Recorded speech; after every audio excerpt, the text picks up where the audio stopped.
Glória a Deus.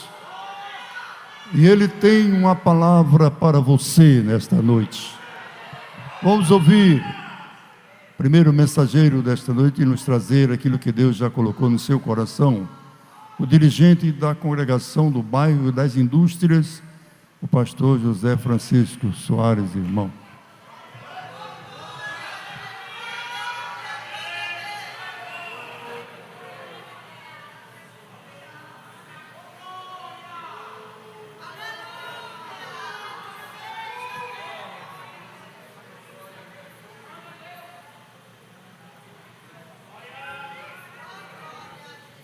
Meus irmãos, a paz do Senhor Jesus. Que o Senhor Jesus possa nesta noite dispensar para mim mais uma vez a sua graça. Ora por mim, irmã Edinete, para que o Senhor Jesus me dê da sua graça, nesta responsabilidade assim, irmãos, de abrir a porta da palavra.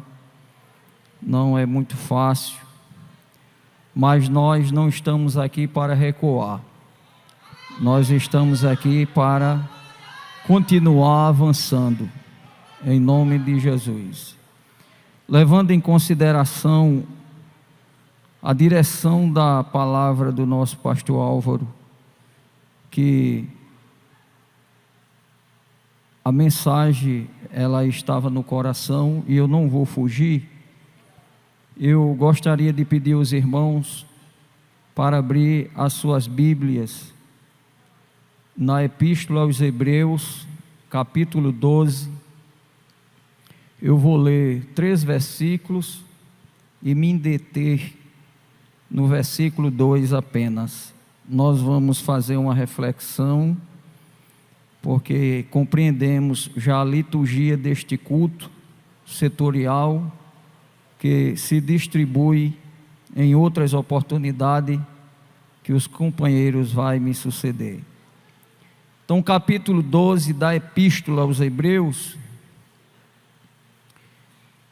3 versículos muito conhecido nosso, da Igreja do Senhor Jesus, que diz assim: portanto, nós também, pois que estamos rodeados de uma tão grande nuvem de testemunhas, deixemos todo o embaraço e o pecado que tão de perto nos rodeia e corramos com paciência a carreira que nos está proposta, olhando para Jesus, autor e consumador da fé, o qual pelo gozo que lhe estava proposto, suportou a cruz, desprezando a afronta, e assentou-se à destra do trono de Deus. Versículo 3: considerai, pois, aquele que suportou tais contradições dos pecadores contra si mesmo, para que não enfraqueçais, desfalecendo em vossos ânimos. Glória a Jesus, graças a Deus pela leitura da palavra do Senhor, mais uma vez, lida neste púlpito para a nossa meditação. Amados irmãos, eu sou afeiçoado por essa epístola. Em um comentário da nossa lição bíblica da escola dominical, de um trimestre aí que já passou, eu achei interessante quando o escritor daquela lição, ele frisou uma situação pedagógica no sentido bíblico, no sentido em que se diferencia entre cartas e epístolas. Eu acredito que os professores e alunos de escola dominical lembram que o escritor fez menção em dizer que as epístolas, elas são universais, enquanto as cartas, elas são direcionadas a pessoas como Filemon, Tito e Timóteo. E essa epístola, que lendo eu um livro, o escritor chama essa epístola de epístola doutrinária, né? Nós que somos assim pregadores, mensageiros, ensinadores, analistas, nós sabemos que essa carta, essa epístola, melhor dizendo, ela não tem assim a sua autoria, e existe uma relação de dúvidas de quem tenha escrito, e muitos se dividem no seu pensamento de dizer que era Paulo, outros dizem que era Barnabé, outros dizem que era Apolo, e por aí sucessivamente. Mas o interessante desta carta, desta epístola, é que o versículo 2, que diz: olhando para Jesus, autor e consumador da fé. Essa primeira frase, ela é interessante ser assim bem analisada, com desejo, com curiosidade. E nós temos um vício de linguagem que não é errado, não é errado. Quando o irmão quiser citar, dizendo que Jesus é o autor e consumador da nossa fé, isso não está errado, frasear esta frase. Mas é interessante que nas Escrituras você não encontra da nossa fé, você encontra da fé, né? Da fé.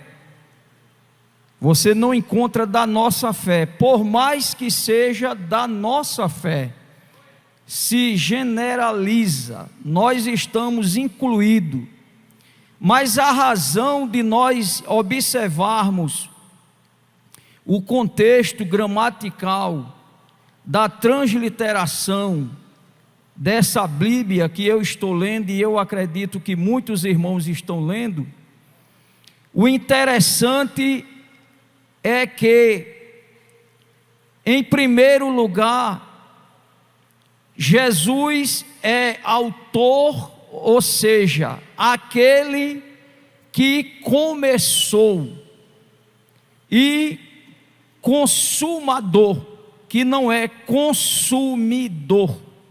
Consumidor é uma coisa bastante diferente do que se trata de consumador, né?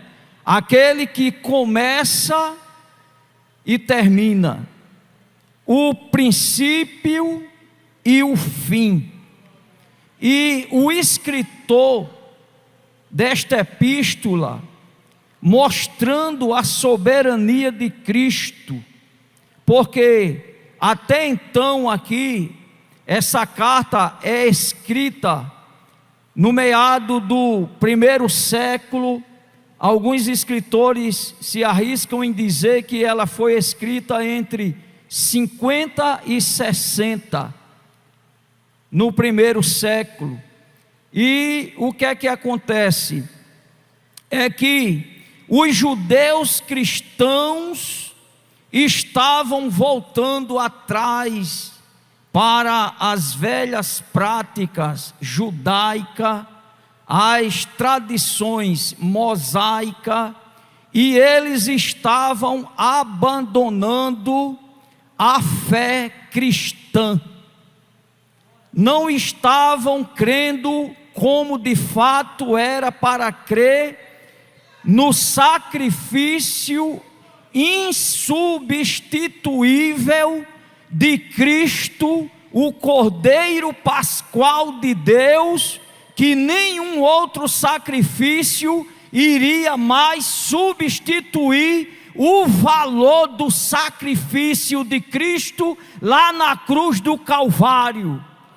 Depois do sacrifício de Cristo, nada mais se representaria diante de Deus como um sacrifício, nada mais,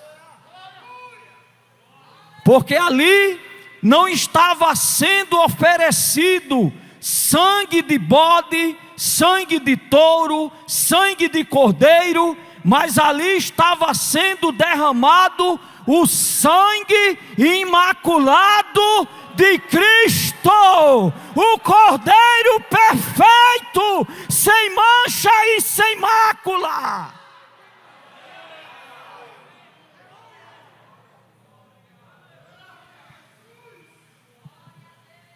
E isso não pode ser desvalorizado. Isso não sofre o poder da influência da sociedade. Isso não pode sofrer o poder da influência da religiosidade, de forma nenhuma. Jesus disse que passarão os céus e a terra, mas as minhas palavras, elas permanecerão. A palavra de Deus, ela não sofre mudança de influência, irmãos. Ela permanece atingindo o pecador, seja qual for a dimensão do tempo e da era. Ela é poderosa para salvar, para perdoar, para purificar, para transformar, para mudar a sociedade entenebrecida pelo pecado. A palavra de Deus é poderosa.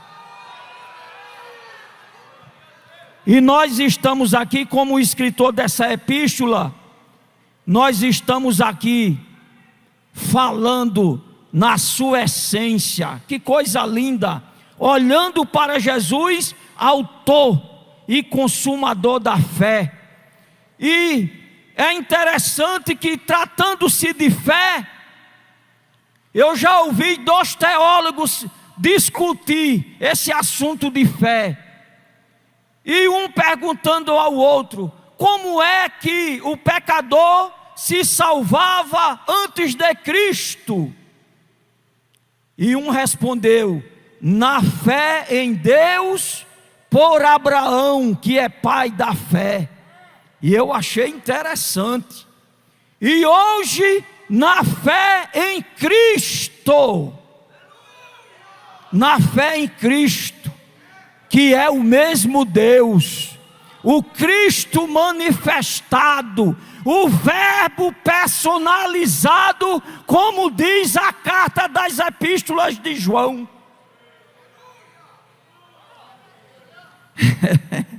Mas eu estava meditando logo cedo nesse versículo, pastor Álvaro.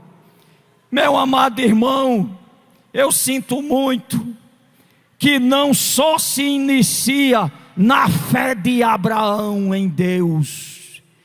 Não, Senhor. O capítulo 11 responde, porque quando o escritor escreve aos judeus, ele não só estava mostrando um Jesus que era autor da fé de Abraão. Não. Oh, coisa fascinante. Não, Senhor. Ele começa falando da fé de Abel. Eita! Da fé de Abel, irmãos, que é muito antes de Abraão. Da fé de Enoque, que é muito antes de Abraão. Da fé de Noé, que é muito antes de Abraão, que é o pai da fé. O escritor estava falando da essência do princípio da fé. O primeiro que se levantou-se, crendo que Deus é o Criador de todas as coisas, o escritor estava dizendo: lá estava Jesus. Lá estava Jesus na fé de Abel, na fé de Enoque, na fé de Noé, estava lá o autor dessa fé. É por isso que ele não diz da nossa, porque se ele dissesse da nossa, ele iria limitar o tempo da autoria da fé, mas ele diz da fé. Aonde é que se iniciou-se a fé? Lá em Abel, Jesus já estava lá. Oh, aleluia! Oh, Jesus poderoso! Alesturia, alestumintrevassuria! Eita! Eu já ouvi Ciro Chances nesse púlpito, em uma semana teológica, como vai acontecer, ele falando aqui, irmãos, sobre a forma que se expulsava demônio antes de Jesus. Até em nome de Belzebu, os judeus tinham a cultura de repreender os demônios, como que o maior, ele liderava o menor na hierarquia da posição demoníaca.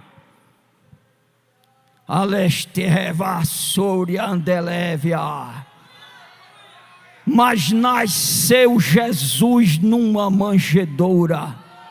E eu vou lhe dizer uma coisa: os filhos de Herodes, quando nascia, alguém tocava trombeta, zabumba, instrumento de sopro, de corda, mas ninguém nunca viu um nascer já sendo rei. Aonde é que nasceu o rei dos judeus? Porque eu quero ir lá adorá-lo. E Herodes se perturbou-se com isso, porque os que nascem príncipe, mas Jesus nasceu já sendo rei.